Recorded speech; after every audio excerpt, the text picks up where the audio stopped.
Today is Wednesday, June 23rd, 2010, and we're at the home of Dick and Shirley Bodhaine to interview them for the Louisville Historical Museum. I'm Adrienne Dalforge-Kuffner, known to friends and family as 80. We have Jean Morgan as another interviewer, and we have Chris Wecker, Warmberg Wecker, running the camera. So with that, we want to thank you for allowing us to come into your home to capture some of Louisville's most important history. And so let's begin with the early years of your life, Shirley. Since you were the one born, were you born in Louisville? Boulder Community Hospital. Boulder Community Hospital. And Dick, where do you hail from? I come from Denver. Okay. Well, our emphasis will be on Shirley for a while. Can you give us your full name? Shirley Jean Varley Bodhaine. Okay. And you said you were born at Boulder Community Hospital? Mm-hmm. Can you give us the date? March 28th, 1933. And what was what was the address that you resided at when you were a child? 301 Pine, on the corner of Pine and McKinley in Louisville. And how many years did you live there? About 2.5 or 3 years. And then we moved to 624 McKinley Avenue in the house that my dad built. And is that house still standing? Yes, it is. He borrowed $2,500 to build that house and thought he would be in debt the rest of his life. Well, $2,500 at that time was a lot of money. So you basically spent your childhood. I spent my childhood in that house till I got married and moved out. Well, that must mean that you have wonderful memories to share. I sure do. Lots. It'll be home. No matter where I lived, it's home. Let's talk about your family. Can you tell me your father's name? My father's name was Frank Varley. And my mother's name was Annie Little. Where did they come from?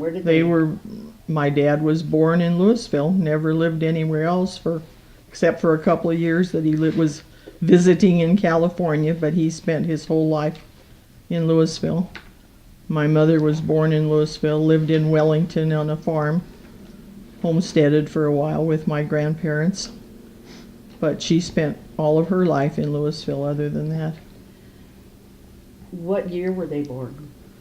My dad was born in 1901, and my mother was born in 1904. Did either one of them have a nickname? No. Oh, well, my dad always called my mother Scotty, but that was only his nickname for her. She never went by that with anybody else. And do you know how that came about? No. Oh, because she was frugal and Scotch. She was English, but she was Scotty to him. Very good. Good. What were your parents' occupations? My dad was a coal miner. I went into the mines when he was about 15, and he worked in the mines until he decided he didn't want my brother to go into the mines, so he left the mines and went into construction work. Do you know about what year that was? Oh, it was right after the war. Right after the war? Yeah. Okay.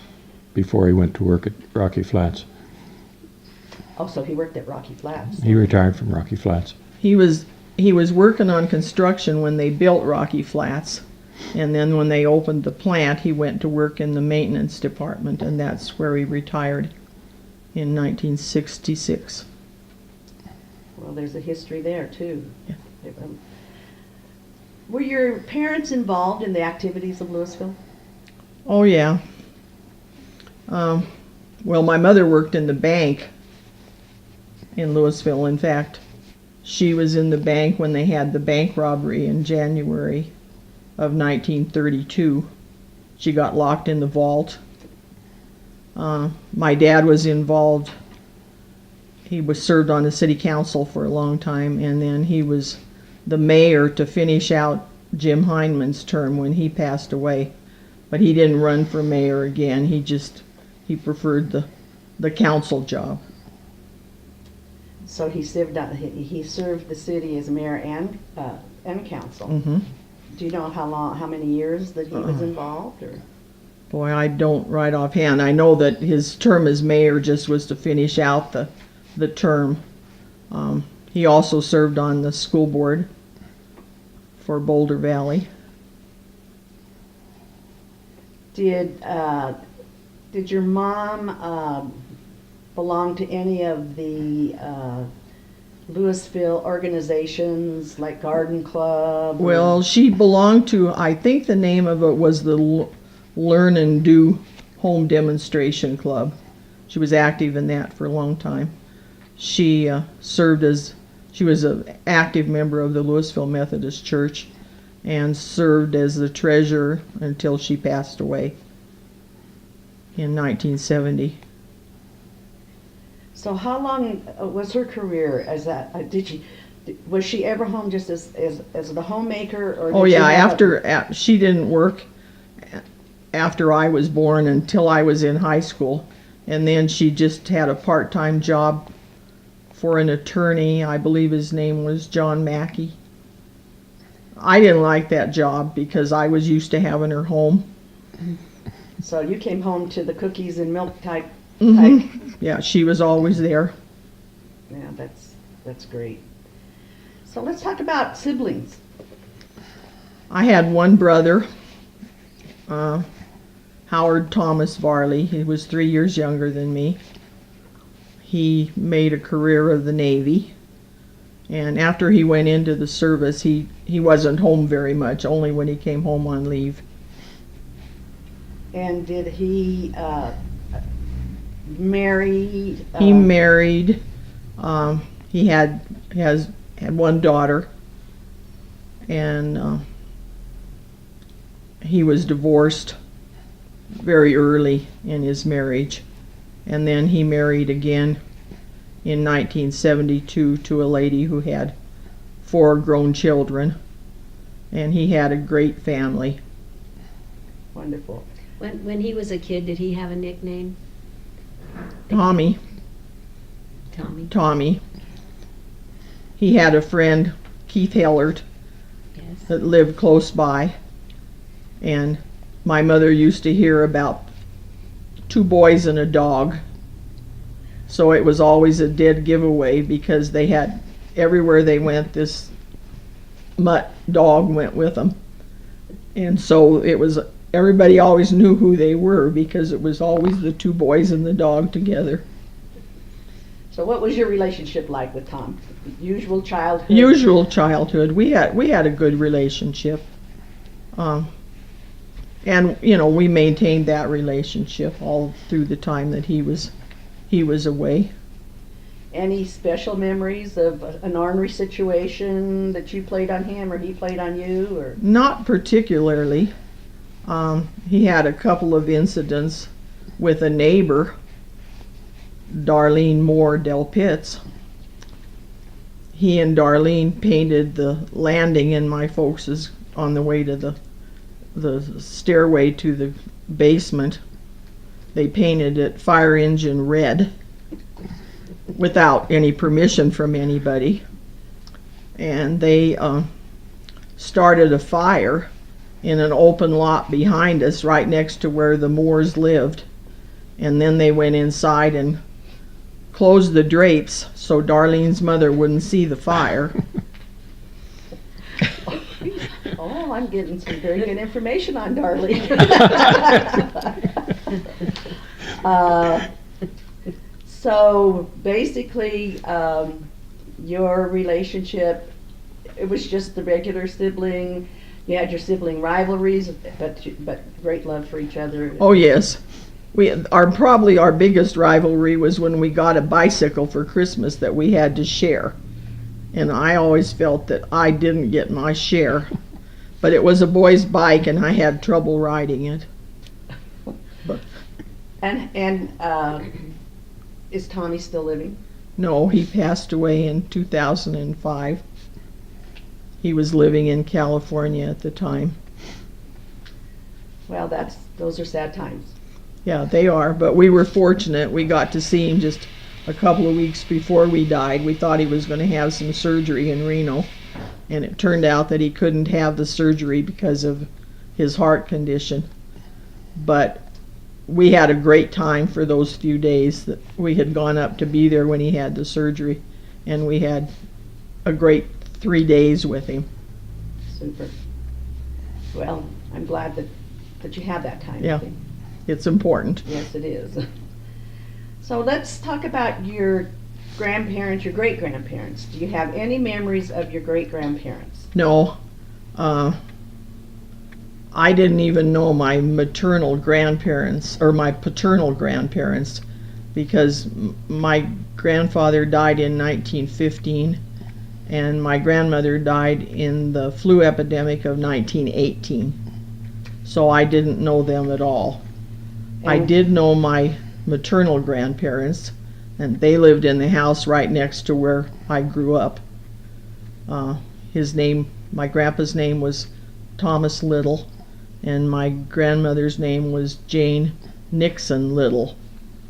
And my grandpa died in 1940, but my grandma still lived in that house next to my folks' house, and I used to, after my grandpa died, I spent the night at my grandma's house so she wouldn't be by herself.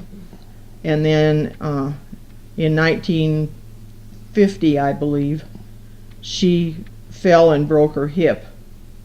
And after that, she moved in with my folks. And the house just sat there for a while until we moved into it at a later time. But she died in 1959. But I had a great relationship with my grandma. That's great. Did they immigrate from somewhere? Yeah, they came from England in 1901. Straight to Louisville? Or, Yeah. Wow. Hmm. And did your grandfather work at the coal mines? Yeah, my grandfather was a coal miner, and my grandma never worked. She just stayed home. Did they know someone in town, or how did they settle on? Well, I Louisville? think there was some other family that came. I think her brother David Nixon came at about the same time, and I don't know why they settled in Louisville. They did, and then they did spend a few years homesteading up around Wellington, and that property is still in our family. It was sort of divided among the five of the next generation, and we didn't want to have it get spread out to where we couldn't do anything with it. So one of my cousin's sons purchased the property from the rest of us. So that homestead is still in our family. That's wonderful to know that you know that's there and you can Yeah. go there. You know. I don't think I'd want to live there, but Well, no, but it's nice to know where the roots are. yeah. Yeah. So, did you say you had a wonderful relationship with your grandmother? Did we get her name? Jane Little. Jane Yeah. Little. What did she teach you? Did she teach you needlework or to cook or? No, she just was a great not a great grandmother, but a great person, and she was the love of my life for a long time. Huh. Well, you say the name Dixon. Now is Nixon. Oh, Nixon. Yeah. Okay. All right. Then that answers my question. Okay. Well, that I had. In fact, Mary Parkin, who was a resident of Louisville, she was a Nixon, so she was a cousin of my mother's. Okay. How far back can you trace your family tree?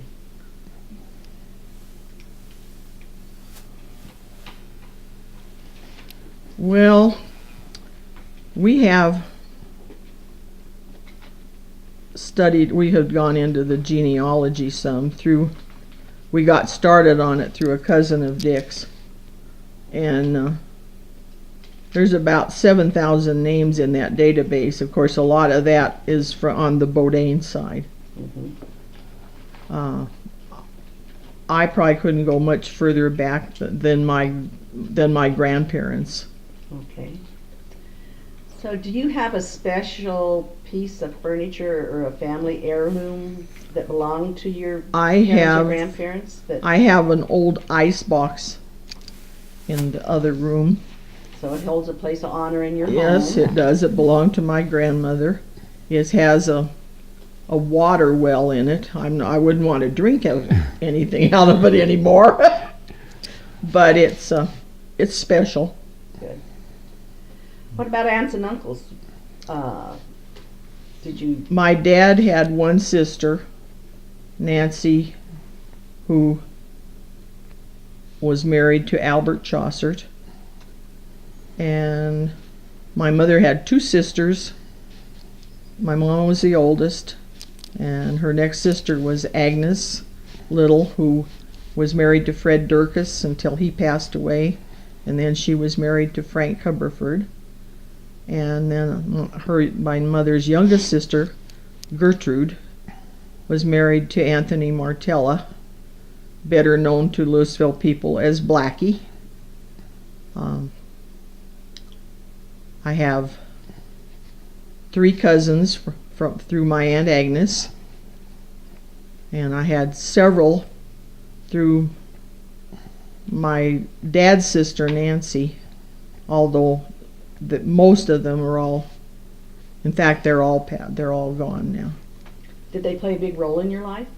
My cousins on my mother's side of the family were very close. In fact, my aunt's oldest daughter and I are more like sisters than cousins because we did so many things together. We always traded off with Christmas and Thanksgiving. My mom would have one and my aunt would have the other, and then the next year we would swap.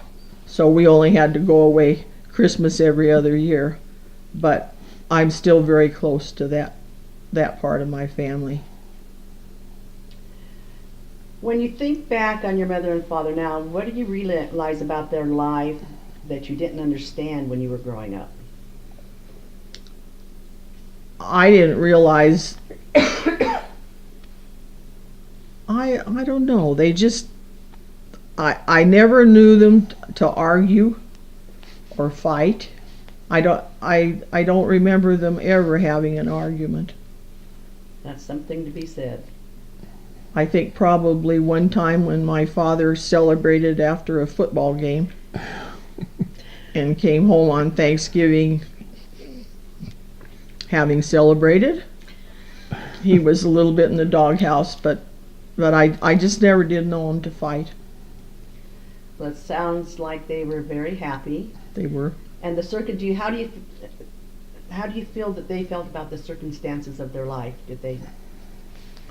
Oh, I never. They lived through some difficult times, but they just accepted things as they came and did whatever they could to deal with it. How do you feel the Great Depression influenced them? Well, they had some tough times. I can remember my dad saying pork chops were only 10 cents a pound and nobody had a dime. And he had a pretty tough life because he lost both of his parents so early. But he batched with a man called, I think his name was Ben Roadhouse.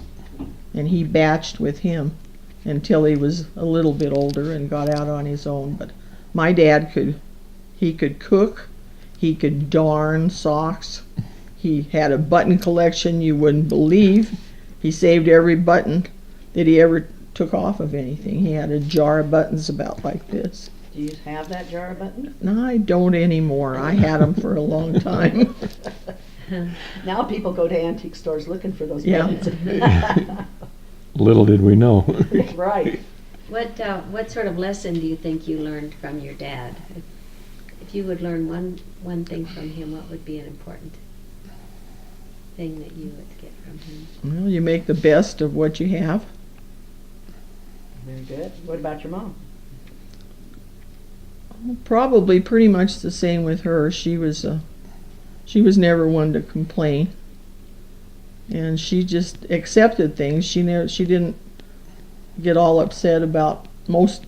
She just wasn't a person who got upset about things. She just accepted life, accepted and she was always, she always wanted to do for others whatever she could. What about your grandma? What would you learn from your grandma? Boy, it's hard to pinpoint any specific thing. She was a great person and a good example. She lived a nice, clean life. She was an honest person. Let's talk about your neighborhood a little bit. Who describe your neighborhood? Well, like I said, my grandma and grandpa lived next door to us. Johnny Williams' mother, and I don't remember her first name, lived in the house on the corner. Johnny Williams' wife, Alberta, still lives there. They were always. Johnny had a knack for building, and he was one of these that added a little piece on to his house, and then later he needed something else and he would add another room. But Alberta has ended up with a pretty good sized place from all the little add-ons that I have a fond memory of with the Williams house, and I don't know if you do as a child. Do you remember the goose? the that they goose, had? yeah, The big goose that they had? yeah, vaguely, yeah. Did it ever chase you? No, I don't think so. Oh, you were lucky. What'd you do to get chased? Just walk by. We always look back on a dog that my folks had, a big Irish setter, and the Williamses always had a cat. And Irish used to love to tear right through the screen door at the Williams house if the cat was on the other side of the door. It was too bad. Oh, I can see where that would. And Verda never complained. And you had a broken screen all the time. Most of the time, because that dog would just Go right tear through it. right through that screen door. You know, Johnny had a nickname. Shadow. Right. Yeah. What about who were some of the other neighbors? Well, the Starting in Moores lived right behind the Williamses. They live on the corner of Pine and Garfield. Mhm. And then there was a vacant lot, and then that's where the Hudsons built their house. And Stones, Tex, and what was her name? Naomi lived there, and then the Kings were on there, and then across the street, Grunkemeier's, Ralph Grunkemeyer, who had the drugstore, lived across from Woody's there on McKinley. And then there was a vacant lot, and then there was a house where Ray and Erlene Berg lived. And then there were several people that lived in and out of that corner house. Burgesses. Lee Until Ross lived over there too. Well, he didn't at first. That was Yeah. a blank. That was a empty lot. The Burgesses lived over there until they moved into the house that my dad built on Lincoln. And Mrs. Burgess was one of those that if I happened to be upset a little bit with my mother over some little thing, I could go over and I don't know what I was upset about, but if I could go and cry on Nora Burgess's shoulder, because she was like another grandmother, you know.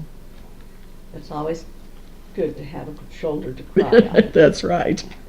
Were there a lot of kids in your neighborhood, and did you play together? Not particularly. Arlene and Darlene Moore were there, and there weren't too many others around at the time. Bob Woody is quite a bit younger. In fact, was younger than my brother, and so it was mostly Arlene and Darlene. And when they moved to Boulder, I was devastated. Arlene, to this day, is one of my very best friends. She's a little bit older than me, so she got to start school ahead of me, and I didn't think that was fair, but that's the way it was.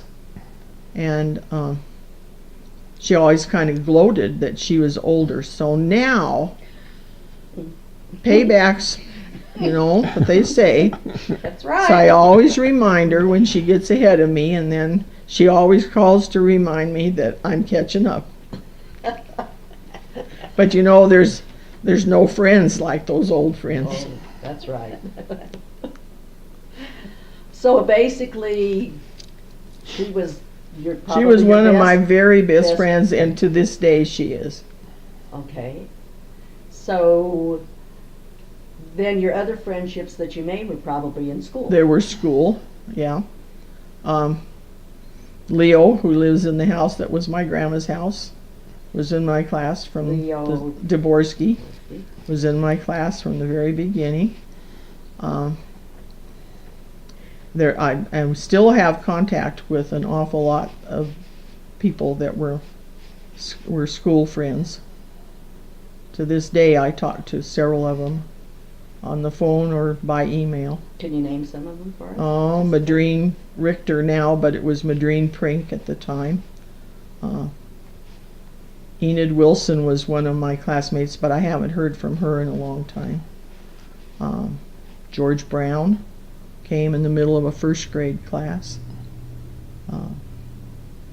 Elaine DeSantis Biella, I still correspond with her all the time. Barbara George. And she was Barbara. She was Barbara George. She's Barbara Townsend now. Okay. Yeah. Okay. And you know, there's a lot of them that are still around. We've lost a few out of that class. There were 28 in my graduating class, 17 girls and 11 boys, and we've lost 2 girls and 2 boys. And what year did you graduate? I graduated from Louisville High School in 1951. And, Well, and I wanted to ask too, when you were a child, if you didn't have neighborhood kids to play with, how did you entertain yourself? Well, you know, we didn't have the school activities that you have now, but we used to play games, run sheep run and kick the can, and things that kids today never heard of it before. Hopscotch, marbles? Hopscotch, marbles. I was never very good at marbles. What about a summer evening in your youth? A summer evening in my youth. What did you do on a summer evening? Well, like I say, we used to play a lot of those games. We didn't have a swimming pool. When I got out of the 8th grade, I went to work at a restaurant up in Lyons. There didn't seem to be too much in Louisville. I don't know why I didn't end up working at Kolachi's or the Blue Parrot. Everybody else did.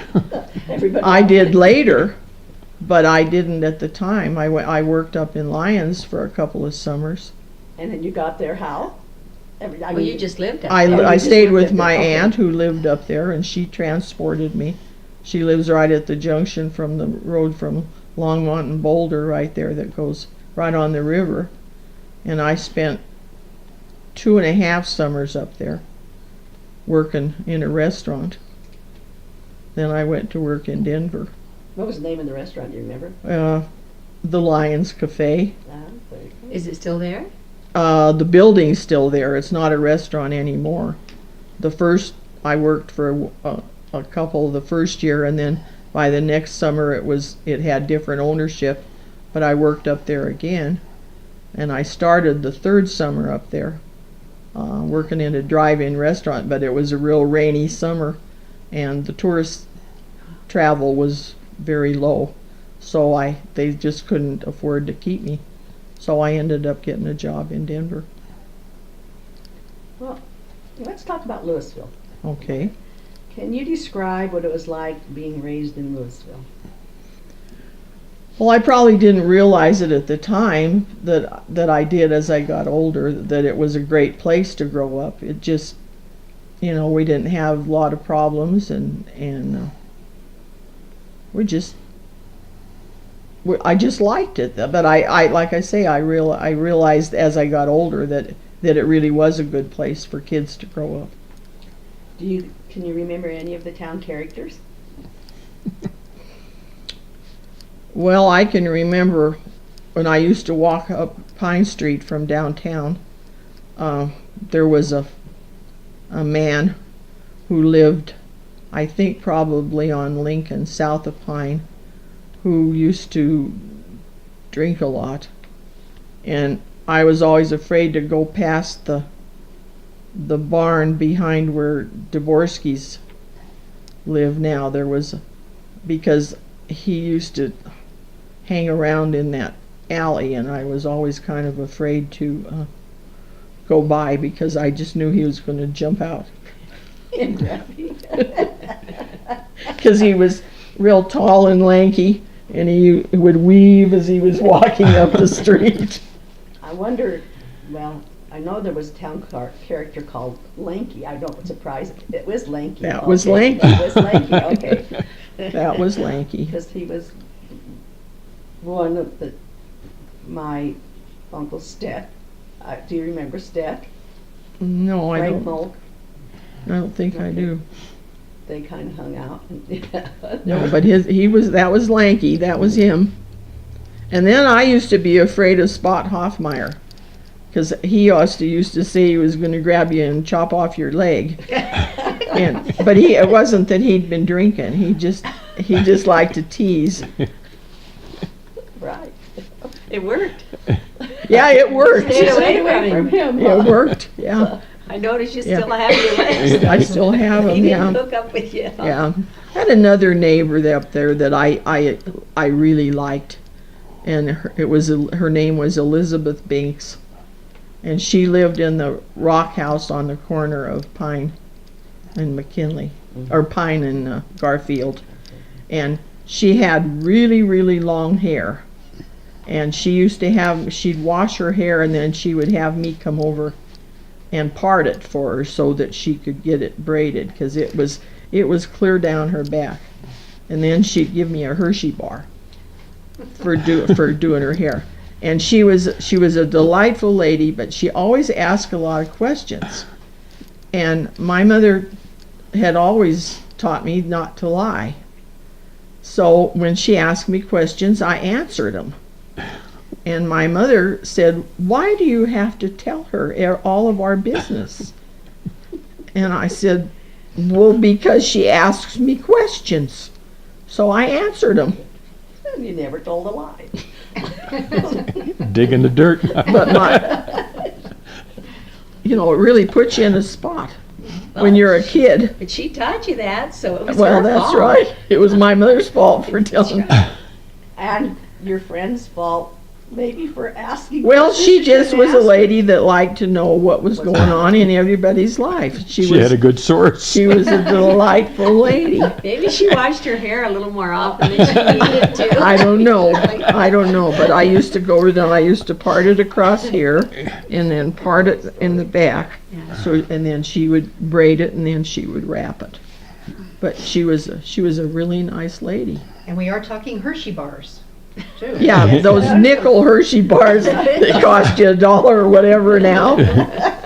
Maybe you wouldn't have been quite as anxious to go over. Hershey bar wasn't there. Well, another place we used to get Hershey bars was when Dr. Boyd had his office down on the corner across from the gas station. Mhm. Down there, there's some kind of a dessert place there now.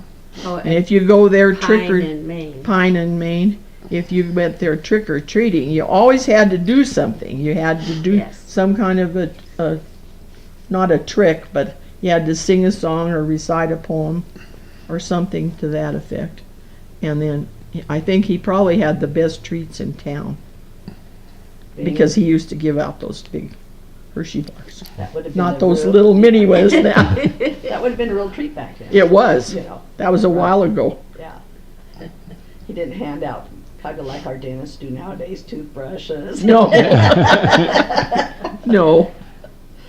So, can you describe downtown Louisville and any memories you have of the shops or the shopkeepers? Well, I remember we could get a ice cream cone at Shirley's for a nickel, and they were nice big scoops of ice cream. Mhm. We had 2 drugstores at one time. And their names were? It was the Bungalow and Rylett's, I think, was the other one. So the bungalow, was that Grunkemeier's? That was Grunkemeier's, Okay. yeah. Mhm. They had a soda fountain in there.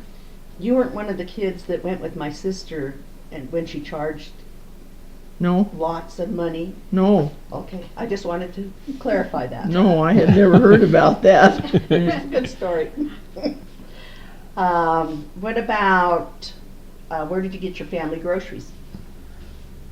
Well, Lute McCorkle had the store on Main Street, Which is now, where the parking lot is at the bank. okay, so it was McCorkle's And grocery. my folks used to buy all their groceries in there What was until Thomas's took that store over, and then of course they moved down to where the old post office was.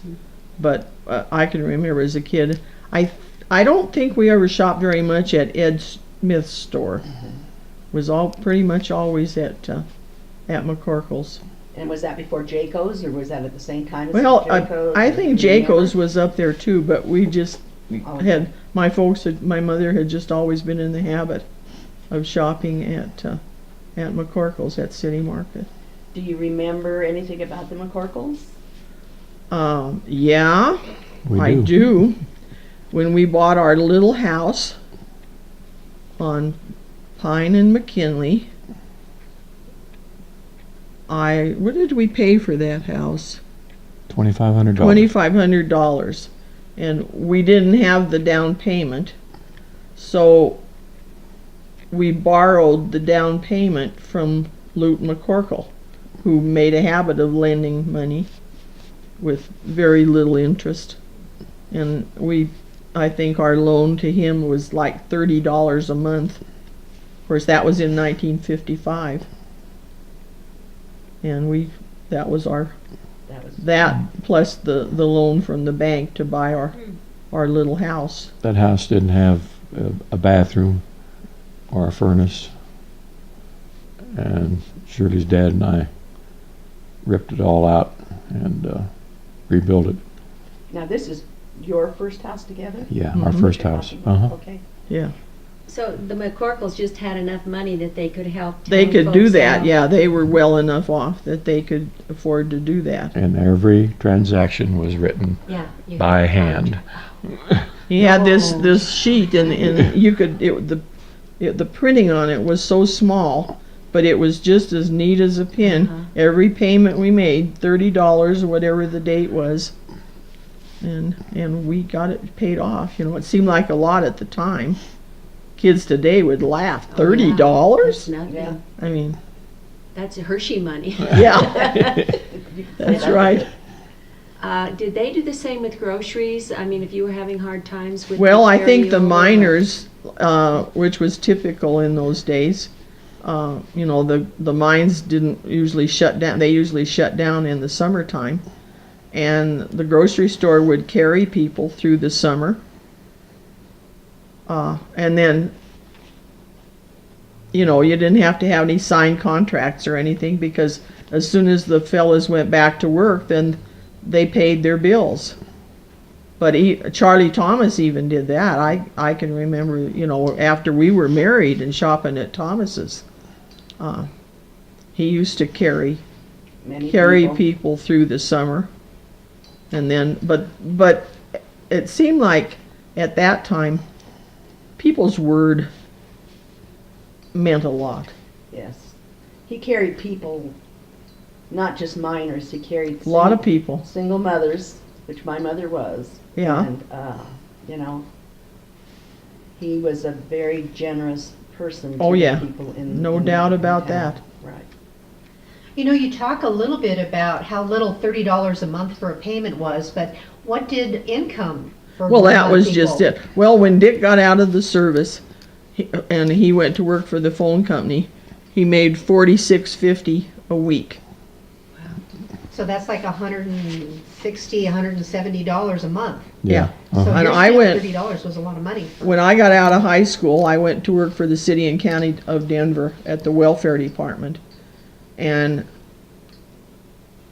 I was making less than $200 a month. And that was a pretty good pay. And we had, pretty good benefits. And when I left the welfare department to go to Virginia, I didn't know I'd be coming back to the same job. And when I left, I was making $207 a month. I was gone 6 months, and when I came back, I was making $214 a month. So you said when you went to Virginia, what was that about? Well, Dick and I were married in the spring of '52, and he was going to be gone again, so I didn't go with him back to Norfolk. And then I went to Norfolk right after Thanksgiving, and he was supposed to be in the States then the rest of the time till he got out in the spring, but they shipped him out the day after New Year's.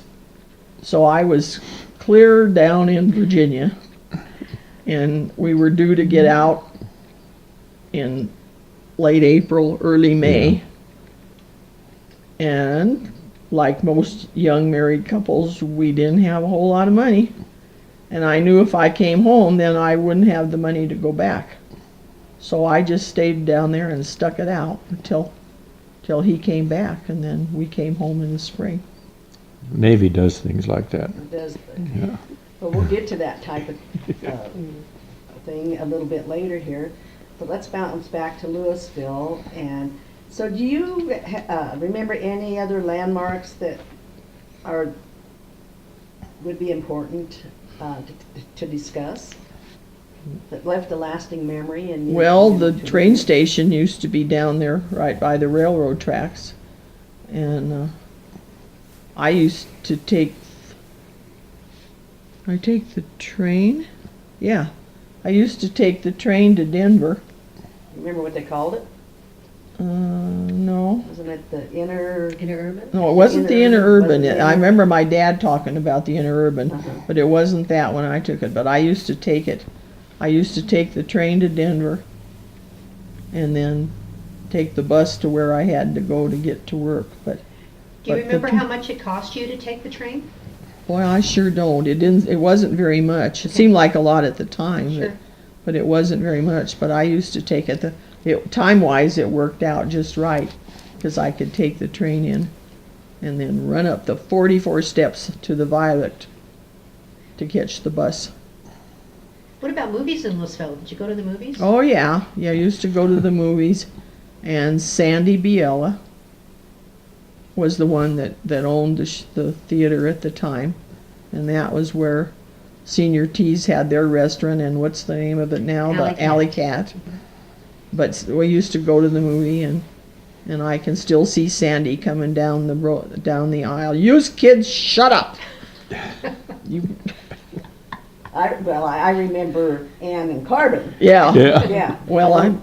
Yeah. Carrying on that fine Carrying on tradition. that long tradition. Yeah. What did you kids do? Nothing. Just talk. Just talk, like most kids. What about, now, something that I remember of the movie theater was kids going out the exit down by the stage at different times during the movie. Yeah, that's probably true.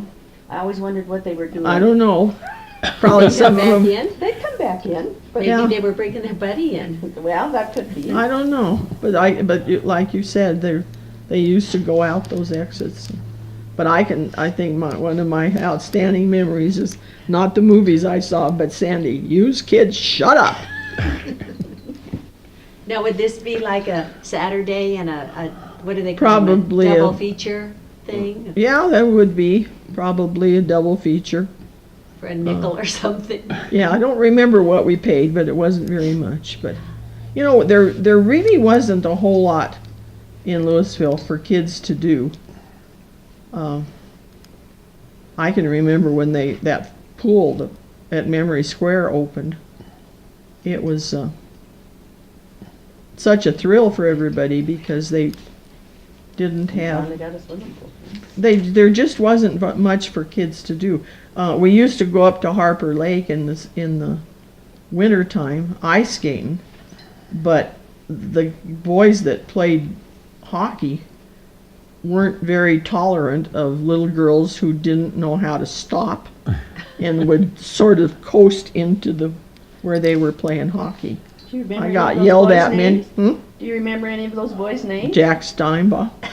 Oh. We just recently interviewed him. Did you? He talked about you too. Did he? No.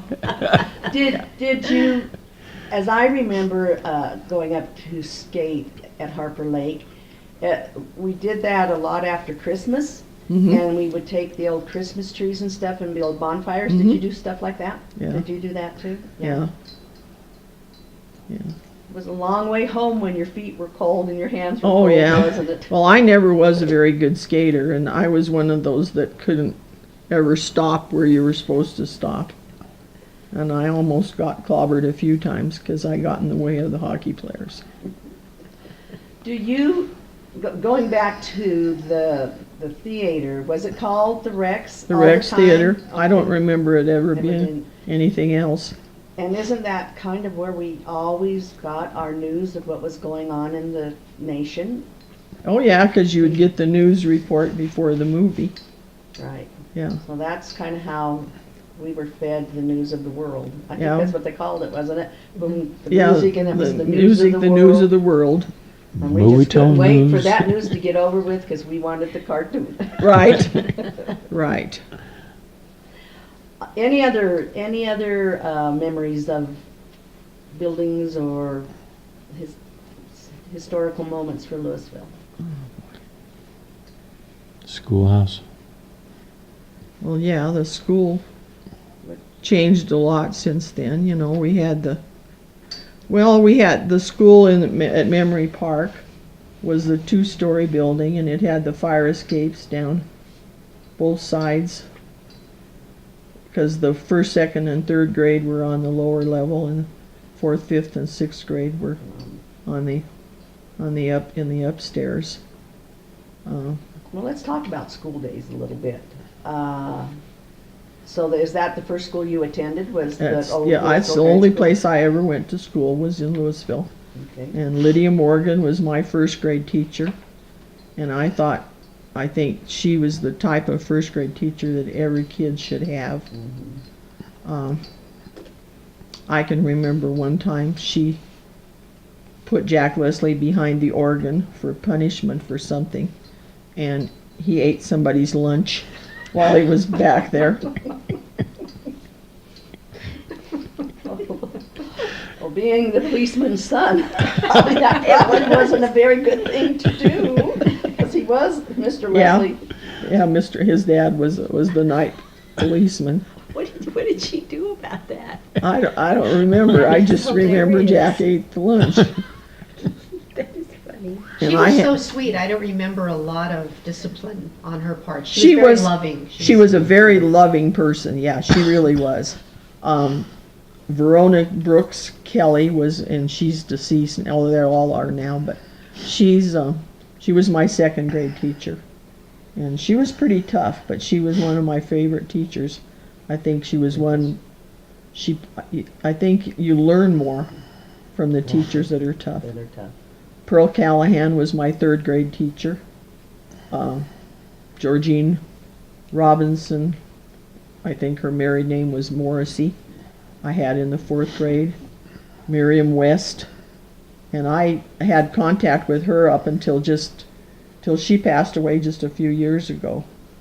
She was my fifth grade teacher, and she, like Verona Kelly, were the two toughest ones, but they were the two that I always felt I learned the most. And then Grace Gibson had been the sixth grade teacher, and I don't know if she retired or moved someplace else. And the sixth grade teacher we had was only there the first semester, and I guess she couldn't take it anymore. And so then we had Loretta Jaco that Oh, finished okay. that did the second semester of my sixth grade. So you never had Mrs. Goodrick then, so it was Loretta, and then No. I imagine that's when Mrs. Goodrick came after that. Maybe so. No, we had, I think her name was Marie Delph, and we had her the first semester, but I think she had some health problems. And so then Loretta finished the school year out. So how was it when you got to get to go up those stairs at that school? Oh boy. You know, that was really something. Thought you were really big. And I don't remember, we used to have music, but I don't remember which room we had for music. Did you ever slide down the banister? Oh yeah. Did you ever get splinters? No, I didn't slide down the banister. I slid down the slides, because that was part of the playground.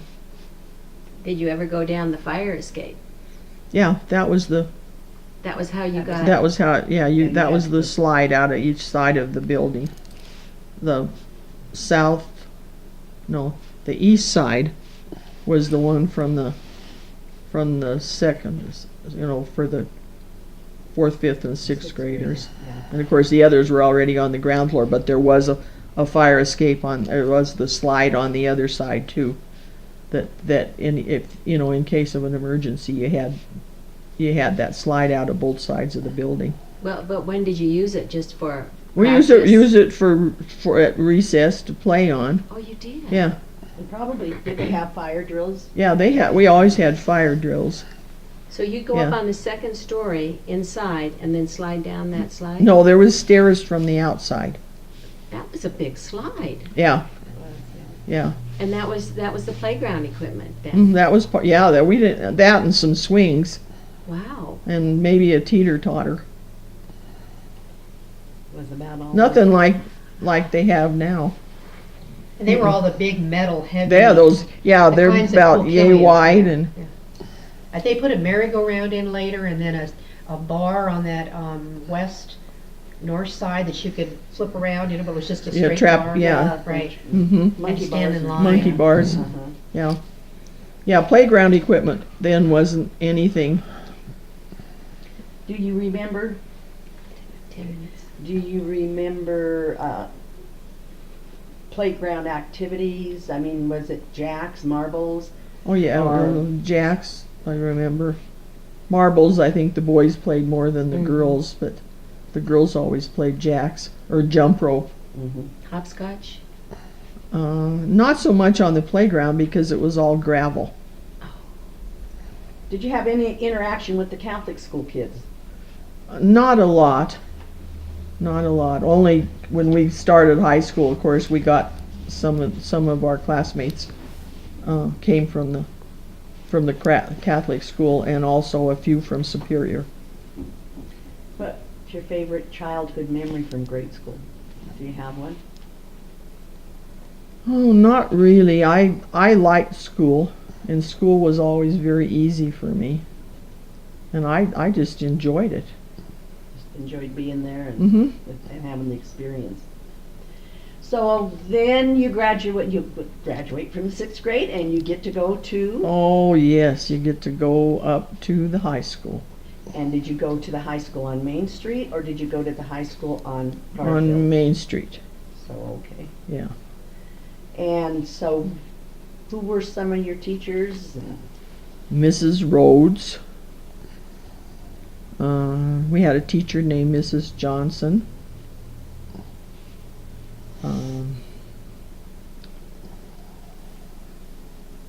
Music teacher, I'm not sure which year, but one of the first ones that I remember was Mr. Pancho, before Mr. Kintz. And So there was band. Were you in the band? I was or in the band. chorus. I was in the chorus. I played volleyball. They wouldn't let girls play basketball at that time because it was too strenuous. So we just had a league with volleyball where we played Adams City and Lafayette, of course, had to have Lafayette. So you did have a league. Huh? Yeah, we had a league for volleyball, but we Wow. couldn't play basketball. I was fortunate enough, but I guess they thought we were a little stronger than So you You got to girls. play basketball? But only half court, Oh, because we couldn't run the full court. oh, yes. You Like the played boys 3 on did. offense and 3 Yeah, on defense. exactly. Split court. It was just Yeah. too strenuous. And now you see And now look at how our times girls. have changed. They've Look grown what our girls can do 2 now. feet taller. Oh, yes. When you were in school, in elementary and in high school, did they serve you lunches or? Oh, did you bring no, your lunch, no, or no. What would you do especially went in home. elementary? We went home. Did you walk home Uh-huh. from the high school? I walked, it was 13 blocks. And when you were at the elementary school, you walked Home. Well, that wasn't so far. That was only Wow. about 6 blocks. And how long did you have for lunch? An hour. But my mother used to watch for me, and when I got to Binks's house, the stone house, she would pour the soup so it would be cool enough to eat by the time I got there. Because you didn't have time to mess around. You just had to eat it and back out the door. Because you got your exercise that way. Well, it's probably a half-hour walk. Well, Yeah, so you didn't you have didn't have much lunchtime. No, So when you were in high school, then that was kind of a race, wasn't it? it really was. Yeah. And when did they figure out that you could carry, that you were strong enough to carry a lunch to school? Well, I Did they think you figure- could. And then when I was in high school, they had Jensen's Canteen across the street. And once in a while you could, go over there for lunch. But they didn't ever have hot lunch when I was there. Have 5 minutes, but we'll So what- continue. So, what year did you graduate? 1951.